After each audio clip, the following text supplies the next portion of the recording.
북한에서 오신 분들, 여러분들 제가 깊이 이해는 못하죠. 조금씩 관여는 해왔지만 그런데 안 그래도 어려운데 최근 2년 동안 코로나까지 겹쳐가지고 원래 어려우면 소외된 지역에 있거나 어려운 분들이 더 어렵거든요. 그러니까 이게 참 이런 상황이 되었다는 게 참 이게 어렵고 어떻게 말씀을 또 나눠야 될까 더 고민되는 자리입니다. 그런데 최근에 하나님께서 저에게 계속 말씀하시는 것이 성령이세요. 저도 이제 개척 목회를 한 지가 11년 좀 넘었는데 목회를 하면서 하나님이 그때마다 인도하시는 단계가 있더군요. 그때는 잘 몰랐는데 시간이 지나고 보니까 깨달아지는데 그런데 결국 깨닫게 된 것이 뭐냐? 성령이다. 왜? 사람의 힘으로 안 됩니다. 사람은 사람의 힘으로 변화되지 않습니다. 그래서 아마 스가랴 선지자가 그런 얘기를 한 것 같아요. 능으로도 안 되고 힘으로도 되지 아니하고 오직 여호와의 영으로 말미암느니라. 아멘. 그렇습니다. 진짜.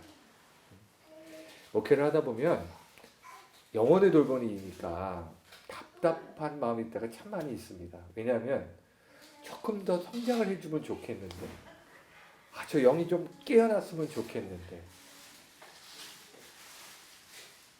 안 돼요. 그래서 어느 목사님 얘기하시더라고요. 목회의 최고의 비법은 뭐냐? 인내다. 맞는 얘기예요. 왜냐? 성령이 역사하시기를 기다리는 겁니다. 우리가 하는 거는. 목사나 영적 리더들이 하는 일이 좀 있다면 그 성령이 역사하실 때까지 사람들이 기도할 수 있도록, 좌절하지 않도록, 주님 앞에 무릎 꿇을 수 있도록 그 동안에 잘 조금 도와주는 거, 흐트러지지 않도록 옆에서 좀 가이드를 좀 해주는 거, 이게 이제 리더의 역할이지 하시는 건 성령이시란 말이죠. 저는 여러분들에게 성령 임하시기를 주의 이름으로 축원합니다. 그런데 오늘 아까 읽은 말씀 사도행전 19장인데 여러분 사도행전은 그 바울이라고 하는 분이 계속 전도를 한 이야기가 주를 이루잖아요. 그런데 1차, 2차, 3차 전도여행을 하고 로마로 가는데 2차 전도여행 거의 끝 무렵 이야기입니다. 유럽을 이렇게 전도하고 다시 좀 예루살렘으로 가기 위해 에베소에 잠깐 이제 지금 들어온 상태인데 에베소를 섬기던 목자는 아볼로라는 사람이었어요. 근데 이 아볼로는 그 성경에 보면 굉장히 성경에 능통한 그런 성경 선생이었어요. 그런데 이 아볼로가 이 바울이 왔을 때는 잠깐 고린도에 가 있었고 이제 바울이 왔는데 그러면 거기 이제 아볼로가 양육한 제자들이 있을 거 아닙니까? 그 제자들을 이렇게 봤는데 바울이 볼 때 뭔가 조금 이상했던 것 같아요. 뭔가. 분명히 성경도 얘기해보면 잘 알았을 거예요. 성경에 탁월한 스승이 지도를 했으니까 성경도 굉장히 많이 알았을 거고 굉장히 뭔가 이렇게 제자의 티는 잘 나는데 바울이 볼 때 뭔가 조금 아쉬운 뭔가 그런 왜 영적 다이내믹이 없는 그런 느낌이 있었던 것 같아요. 그래서 바울이 그들에게 뭐라고 묻냐면 너희가 믿을 때에 성령을 받았냐?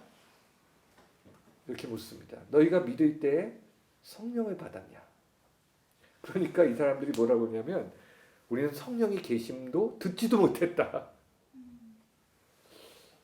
야, 이게 좀 이상해요. 아무튼 왜 그런지 모르겠어요. 성경을 제대로 알면 성령을 모를 수가 없는데 아무튼 성령의 계심을 듣지도 못했다고 이야기를 하는 거예요. 그래서 바울이 다시 묻습니다. 그러면 너희가 무슨 세례를 받았니? 세례 받았을 거 아니에요. 그랬더니 요한의 세례를 받았다는 거예요. 여러분 세례 요한 아시죠? 세례 요한이 뭐라고 했어요? 나는 내 뒤에 진짜가 오실 거다. 나는 그의 신들매도 맬 수 없는 사람인데 라고 이야기했는데 그러니까 바울이 그에게 니네가 진짜 받아야 될 세례는 예수의 세례다 라고 얘기를 해주는 거예요. 그리고 나서 바울이 그들에게 손을 얹어 안수를 할 때 성령이 임하시는 겁니다. 성령이 강력하게 그들 가운데 임하신 거예요. 그래가지고 그들이 성령을 받고 그 자리에서 예언이 터지고 방언이 터지고 하는 역사가 일어났다는 게 오늘 말씀의 이야기죠. 여러분, 제가 여러분들에게 한번 물어보고 싶어요. 여기에 제가 이 질문을 하기가 참 조심스러운 게 어느 정도의 그 신앙의 경력과 상황과 이런 것이 되는지 제가 모르니까 몰라서 참 조심스럽지만 한번 묻고 싶은 건 뭐냐면, 여러분 성령 받으셨습니까? 그리스도인들에게 이 질문을 하면요, 참 이게 약간 머리가 복잡해져요. 왜냐하면 늘 성령을 얘기하지만 어떤 사람은 이렇게 생각합니다. 그럼 나는 분명히 예수 믿고 구원받았다고 믿어. 내가 예수 믿은 것 자체가 성령의 역사니까 성령 받았지 내가.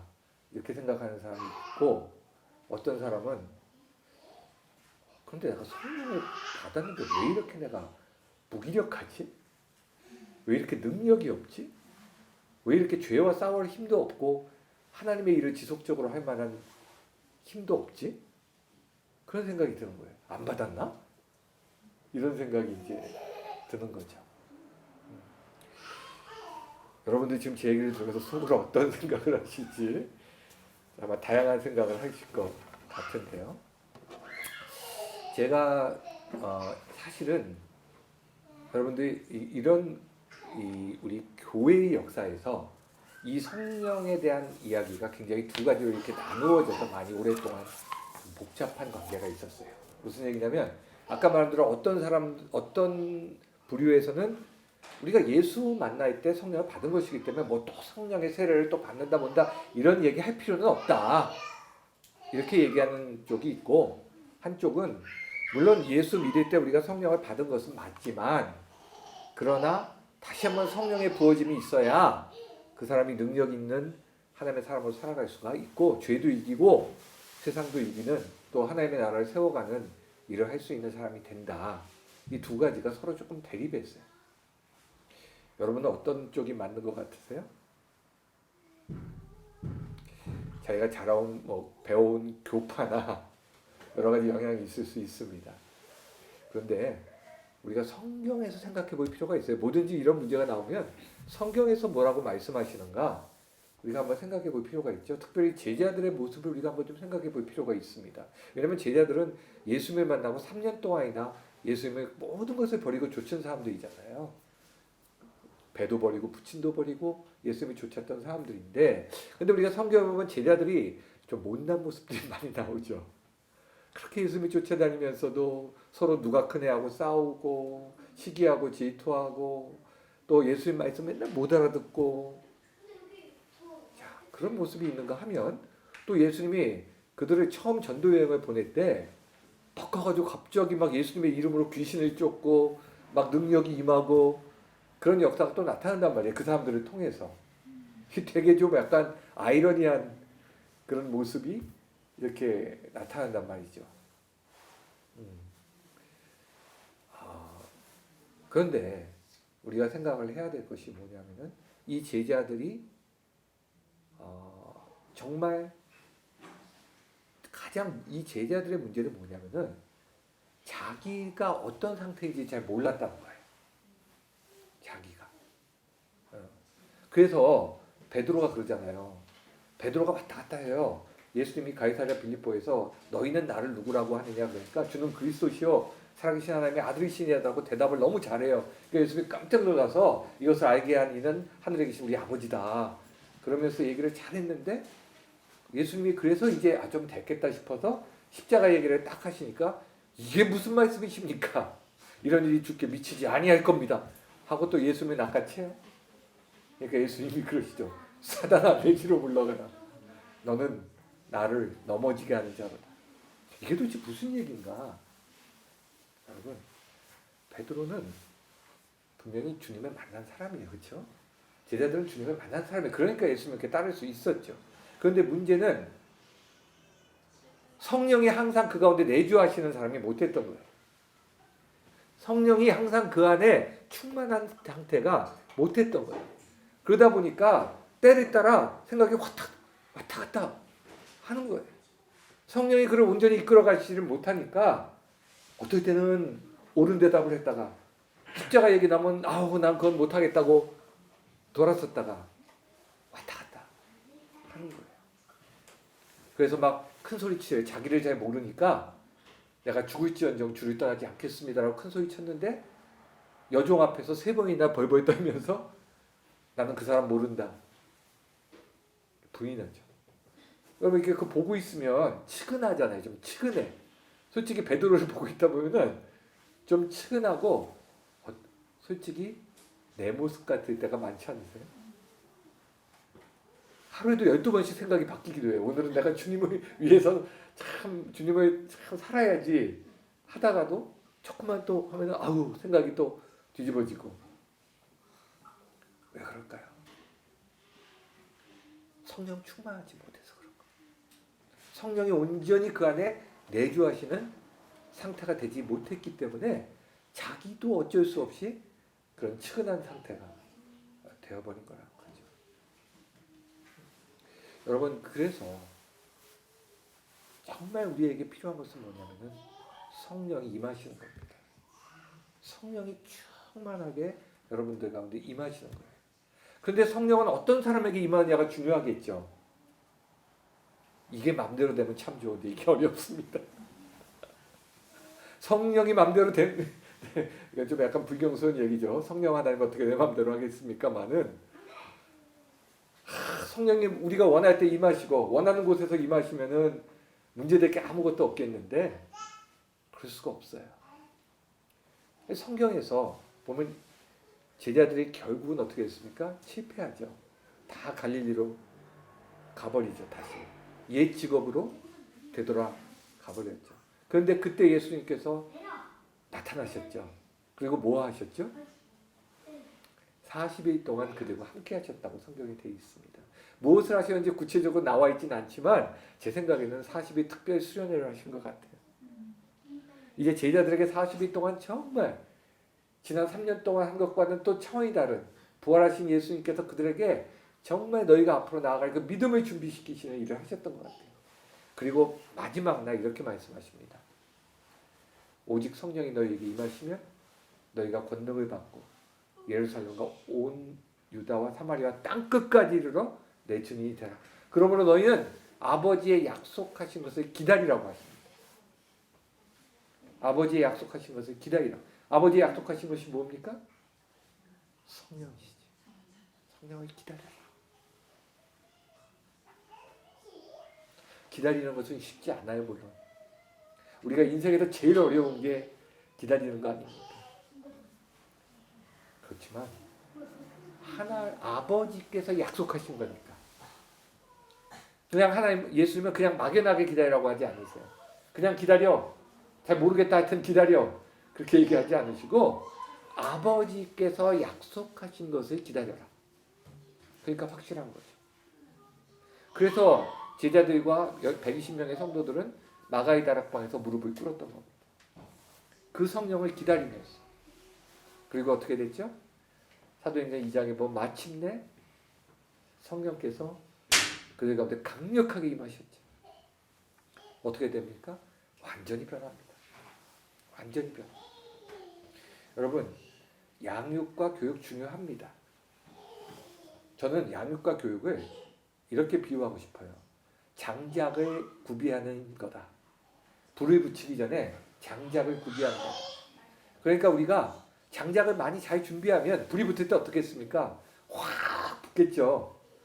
성냥개비만 잔뜩 쌓아놓으면 불이 붙어도 호록 타고 말 거예요. 교육도 중요하고 양육도 중요한데 불이 안 임하면 아무 소용이 없어요. 장작만 잔뜩 쌓여있으면 뭐 하겠어요. 그런 사람들이 많죠. 지식은 많아. 성경 되게 많이 공부하고 아는 거 많아요. 신학도 공부해요. 그런데 머리에만 있고 가슴까지 가질 않아요. 가슴이 뜨겁질 않아. 가슴이 뜨겁지 않으면 손발이 안 움직여집니다. 여러분 그렇잖아요. 우리가 가슴이 뜨겁지 않으면 절대로 손발이 안 움직여져요. 그런데 성령께서 임하시니까 어떻게 됐습니까? 첫째는 제자들이 완전히 변화됩니다. 그 보면 제자들이 어떠냐면 막 이제 복음이 전파되기 시작하니까 바리새인들이나 대제사장들이 놀래가지고 이 막 갖다가 붙잡아가지고 협박을 하고 회유를 합니다. 너 이거 전하면 죽어. 그러니까 하지 마. 그랬더니 뭐라고 하냐면 베드로가 하나님 앞에서 너희 말이 듣는 것이 하나님 말씀 듣는 것보다 옳은가 판단하라. 나는 보고 들은 것을 전하지 않을 수 없다. 서서히 푸른 그 앞에서 그렇게 선포하고 나가서 거기 성경에 보면 가르치기와 전도하기를 그치지 아니하였더라. 아니 도대체 이렇게 어떻게 배워야 됩니까? 여러분 두려움은 우리가 통제할 수 없어요. 아마 여러분들 다 한국에 내려오는 동안 굉장히 많은 두려움의 기간들이 있었을 것 같은데 사람이 떨리는 거 어떻게 할 수 없어요. 두려움은 그냥 우리를 어떠할 수 없는 세력입니다. 그런데 그런 어떤 제자들이 성령이 임하시니까 완전히 변해서 그들이 그렇게 담대하게 복음을 증거하는 사람들이 됩니다. 그리고 공동체가 변해요. 두 번째 보면은 얼마나 제자들이 예수님 따라다니면서도 싸우고 시기하고 질투하고 맨날 그랬습니까? 그랬던 제자들이 성경에 보면 어떻습니까? 베드로와 요한이 손을 잡고 제9시 기도 시간에 성전으로 올라가서 함께 기도합니다. 그리고 보면은 뭐 놀라운 역사도 일어나죠. 다 이제 성령 충만해서 함께 모이기를 힘쓰고 기도하고 떡을 떼며 또 뭐라고 했냐면 자기들이 가진 것을 내 것이라고 하는 자가 없더라. 모두 다 함께하며 성령 안에 공동체가 되어집니다. 놀라운 역사가 일어나죠. 이런 역사는 오직 성령으로만 말미암습니다. 그러므로 결론은 간단하죠. 우리 뭐 해야 되겠습니까? 기다려야죠. 기다려야죠. 근데 그냥 기다리라고 하지 않으셨고 기도하라고 하셨습니다. 여러분에게 영적 갈망이 생기기를 주의 이름으로 축원합니다. 여러분 저는 목회를 하면서 한 가지 굉장히 깨달았어요. 이건 정말로 제가 깨달은 건데 목회를 하다 보면은 교회 안에 형편이 여러 계층의 분들이 있을 수밖에 없습니다. 굉장히 부유하고 안정적인 분도 있고 계속 한 달 한 달을 새로운 일거리가 생겨야만 되는 분도 있어요. 그런데 인간적으로 생각하면 전자는 굉장히 복된 사람이고 후자는 굉장히 안 된 사람처럼 보이지만 영적으로는 전혀 다른 경우가 많아요. 사람이 살만 하면 하나님을 잘 갈망하지 않아요.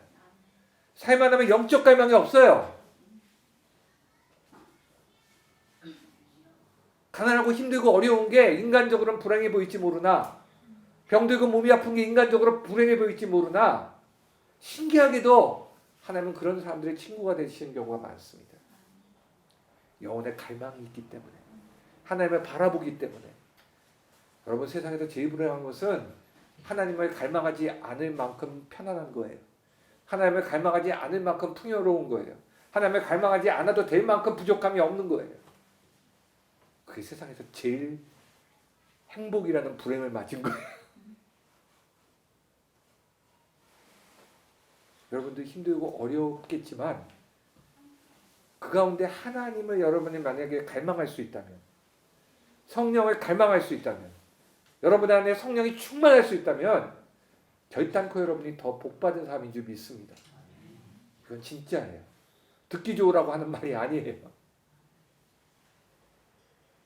이런 역사가 우리 NK 피플의 있기를 축복합니다. 앞으로 큰 변화의 시대가 아마 올 것 같습니다. 이미 그러한 시대로 접어들었고 언제일지 모르겠지만 반드시 통일도 될 겁니다. 그리고 하나님께서 하실 역사의 스케줄이 다 있어요. 이것도 제가 조금 목회하면서 배운 건데 매번 지나면서 느끼는 게 뭐냐면 하나님은 어차피 일정 다 잡고 계셨구나. 저희 교회가 일로 옮겨온 것도 아무 계획도 없었어요. 오래 옮겨왔어요. 저희 교회도. 또 따라오네. 같이 상도동에 있었는데. 근데 그게 정말 하나님이 딱 하니까 1월부터 두두두둑 하시니까 딱 끝내고 있더라고요. 장소 뭐 필요한 거 다 준비해 놓으셨어요. 하나님은 그렇게 하세요. 앞으로 그런 역사가 통일도 묘연한 것 같기도 하고 다 그래도 그렇지 않습니다. 하나님이 지금 다 스케줄이 있어요. 우리가 준비되는 것만 남은 겁니다. 아무리 뭐 일정이 있고 하나님이 돼도 준비되지 않으면 제자들과 같이 되는 거죠. 큰 소리 치고 두려워서 망하는 거예요. 그러면 이거 할 수 있는 유일한 길이 뭡니까? 성령 받는 거죠. 성령 충만한 거죠. 여러분에게 성령이 있으면요, 성령께서 하시니까. 여러분의 안에 있는 성령께서 하십니다. 이런 역사가 저와 여러분에게 있고 우리 NKP풀에 있고 이 땅의 교회에 있기를 주의 이름으로 축원합니다. 저는 조금 답답한 게 있어요. 지금 이 땅에 그리스도인들이 최근 또 뭐 대선도 가까워 그러니까 뭐 여기 뭐 정치적인 입장이나 여러 가지 뭐 이런 것들에 의해서 뭐 이야기도 많고 또 교회가 혼란하기도 하고 그런데 그거는 다 2차적인 문제예요. 정말 중요한 건 하나님이 지금 어떠한 뜻을 가지고 어떠한 계획을 이 하나님의 나라를 이루어 가느냐, 여기에 우리의 관심의 초점이 있어야 돼요. 그리고 내가 성령을 받기 위한 것이 우리의 첫 번째 소망이어야 됩니다. 하나님은 그런 사람을 쓰시거든요.